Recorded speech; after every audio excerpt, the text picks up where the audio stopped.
Jesus YouTube சார்பாக 78வது சுதந்திர நாள் வாழ்த்துக்களை தெரிவித்துக் கொள்கிறேன்.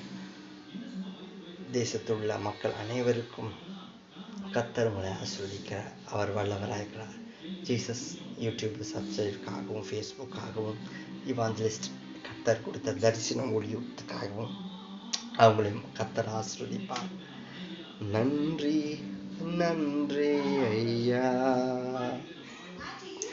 கோடி கோடி நன்றி ஐயா, மறவாமல் நினைத்தீரையா. அந்த ஜீசஸ் யூடியூபை நடத்தி வந்தீரே, உமக்கு நன்றி நன்றி. பார்க்குற மக்களை ஆசீர்வதித்து வந்தரே, நன்றி அப்பா, உமக்கு நன்றி. God bless you ji. இந்த தேசத்தை நீங்கள் ஆசீர்வதித்ததுக்காக ஸ்தோத்திரம். தேங்க்யூ. ஹல்லேலூயா.